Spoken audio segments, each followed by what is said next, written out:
कार्यकर्त्यांची निवडणूक आहे. जे कार्यकर्ते आपल्यासाठी खूप राबतात, खरं तर त्यातले काहीच निवडता येतात, पण त्यांच्या साठी मनोबल वाढवण्यासाठी सर्व शक्तीनिशी मी इथे उपस्थित होते.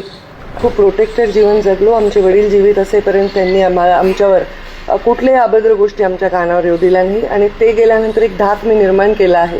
माझ्याकडे कोणीही निगेटिव्ह बोलत नाही. चहाड्या करणं, कोणाविषयी वाईट बोलणं, महिलांच्या विषयी वाईट बोलणं हे माझ्या कार्यकर्त्यांना पूर्ण माहिती आहे की मला ते आवडत नाही.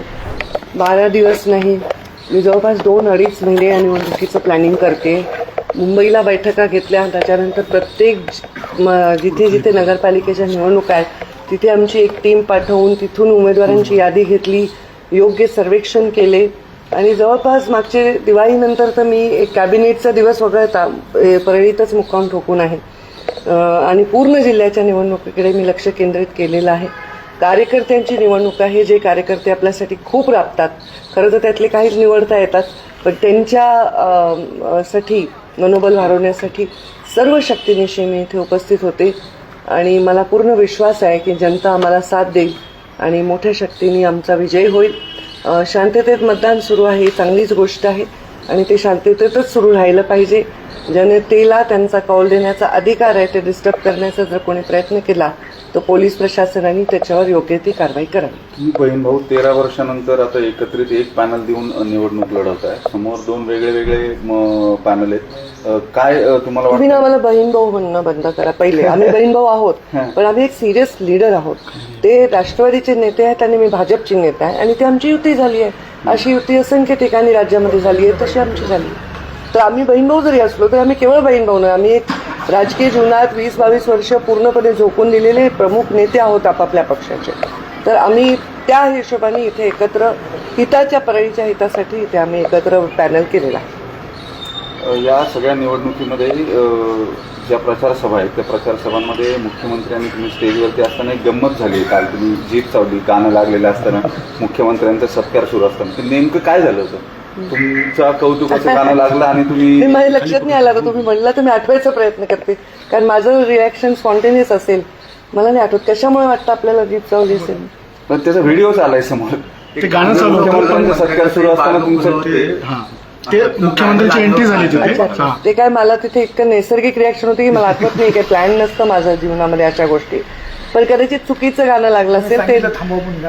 ते कदाचित देवाभाऊ गाणं लावायच्या वेळी चुकून लागलं असेल, तर त्यामुळे मला नाही आठवत आहे ऍक्च्युली काय झालं. गंगाखेडचे आमदार रत्नाकर गुट्टे यांनी एक गंभीर आरोप केलेला आहे. धनंजय मुंडे यांचा मर्डर होणार होता. भय्यू महाराजांनी त्यांना वाचवलं. मध्य प्रदेशमध्ये धनंजय मुंडे यांचा तेव्हाच खून झाला असता, मात्र भय्यू महाराजांनी त्यांना वाचवलं असा आरोप रत्नाकर गुट्टे यांनी केला. तुमची काय माहिती, म्हणजे असं काही तुमच्या कानावर वगैरे आलेलं होतं? हे पहा, मी तुम्हाला अजून एक सांगते की कोणीही काही बोललं त्याच्यावर मी कधीही टिप्पणी करत नाही. तर तुम्ही पण हे प्रयत्न सोडून द्या.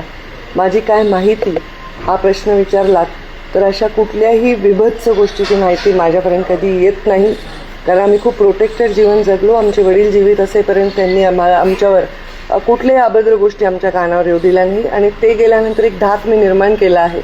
तर माझ्याकडे कोणीही निगेटिव्ह बोलत नाही. चहाड्या करणं, कोणाविषयी वाईट बोलणं, महिलांच्या विषयी वाईट बोलणं हे माझ्या कार्यकर्त्यांना पूर्ण माहिती आहे की मला ते आवडत नाही आणि त्यामुळे माझ्याकडे अशा गोष्टी बोलायचं कारण नाही मुळात.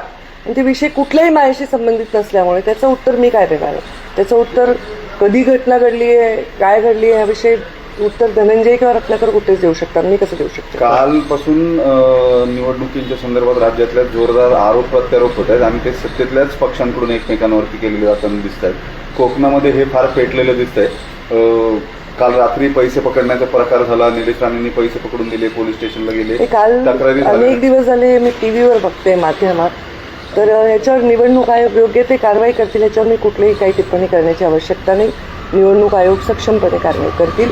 तर कोणा व्यक्तीविषयी मी बोलत नाही, हे ओव्हरऑलच सगळ्या राज्याविषयी मी बोलते. निवडणूक आयोगानं जी भूमिका घेतली, अचानक नगर परिषदेचा प्रचार संपायच्या आदल्या दिवशी अनेक ठिकाणच्या निवडणुका रद्द केल्या किंवा त्या स्थगित करण्यात आलेल्या आहेत. या सगळ्या याच्यावरती तुमची काय प्रतिक्रिया? या अशा पद्धतीने थोडी अडचण निर्माण झाली जे उमेदवार आहेत त्यांच्यासाठी, कारण त्यांनी पूर्ण निवडणुकीची तयारी केली.